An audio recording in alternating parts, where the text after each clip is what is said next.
मई 1999 कश्मीर की बर्फीली और बुलंद बाला पहाड़ी चोटियों पर एक ऐसा वाकया पेश आया जिसने पाकिस्तान और भारत दोनों को हैरान कर दिया। इन चोटियों पर खामोशी के साथ पेशरफ्त हुई। चंद एम पोजीशन पर कंट्रोल हासिल कर लिया गया, मगर इस सूरत हाल की असल तफसीलात बहुत देर बाद सामने आई और ये भी एक मुतनाज़ा सवाल बन गया। इस ऑपरेशन के बारे में किसी को मुकम्मल मालूमात नहीं थी। किस हद तक ये फैसला मुश्तरका था, आज की वीडियो में हम जानेंगे। कारगिल की कहानी, वो पहाड़ जो जंग लड़ी गई, वो फैसले जिन्होंने इस ऑपरेशन को जन्म दिया और वो नताइज जिन्होंने जनूबी एशिया की सियासत को हिला कर रख दिया। कहानी शुरू होती है फरवरी 1999 से, जब लाहौर में पाकिस्तान के वज़ीर आज़म नवाज शरीफ और भारत के वज़ीर आज़म अटल बिहारी वाजपेयी की मुलाकात हुई।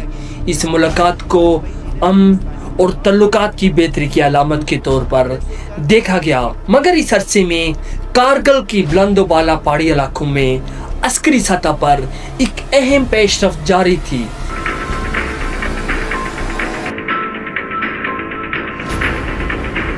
कारगिल वो स्ट्रेटेजिक इलाका था जो श्रीनगर लिया को मिलाने वाली एम शहरा के करीब वाक़या है। सर्दियों में इस इलाके में दर्जा हरारत इंतहाई कम हो जाता है और रवायती तौर पर कुछ पोजीशन खाली कर दी जाती हैं। इस सूरत हाल के दौरान मुख्तलिफ अस्करी यूनिट्स ने इन बुलंद चोटियों पर कंट्रोल हासिल किया और इसे एक स्ट्रेटेजिक बर्तरी के तौर पर देखा गया। मई 1999 के आगाज में जब भारतीय अफवाज को इस सूरत हाल का इल्म हुआ तो इब्तिदाई तौर पर इसे मामूली दरअंदाजी समझा गया, मगर जब सूरत हाल वाज़ेह हुई तो बड़े पैमाने पर फौजी कार्रवाइयाँ शुरू कर दी गई। भारत ने तोपखाने और फिजाई ताकत का भरपूर इस्तेमाल किया। इनकी चोटियों पर शदीद लड़ाई शुरू हो गई। इन बुलंद और दुश्वार अकज़ार इलाकों में पाकिस्तानी फौजियों ने गैर मामूली हालात में लड़ाई लड़ी। शदीद सर्दी में कम ऑक्सीजन और मुसलसल गोलाबारी के बावजूद कहीं पोजीशन पर सख्त निज़ामत देखने में आई।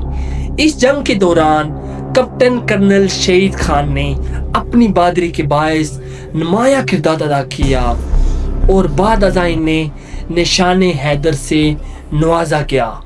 वक्त के साथ ये तनाज़ा सिर्फ मैदान जंग तक महदूद नहीं रहा, बल्कि स्वार्थी महाज पर भी पहुंच चुका था।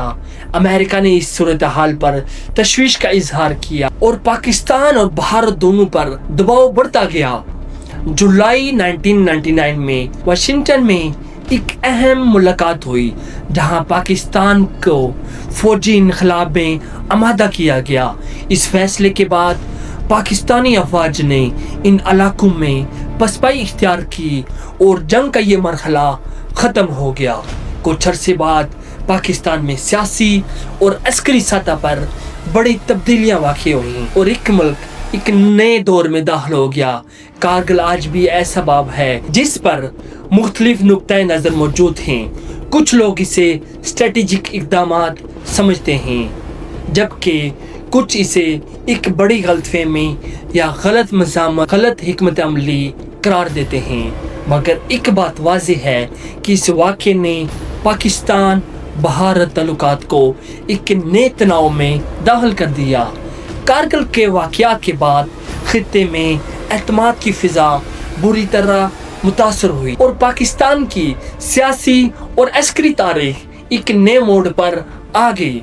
जल्द ही एक और बड़ी तब्दीली ने पूरे मुल्क को अपने लपेट में ले लिया। एक ऐसा वाक़या जिसने न सिर्फ हुकूमत बदल दी, बल्कि पाकिस्तान की खारजा पॉलिसी का रुख हमेशा के लिए तब्दील कर दिया गया। अगली वीडियो में हम बात करेंगे परवेज़ मुशर्रफ के दौर कि 9/11 के बाद आने वाले आलमी तब्दीलियों और इस फैसले के जिसने पाकिस्तान को एक नई जंग में दाखिल कर दिया। अगर आपको मेरी ये रिसर्च पसंद आए तो वीडियो को लाइक करें, चैनल सब्सक्राइब करें और इस वीडियो को अपने दोस्तों के साथ लाजमी शेयर करें।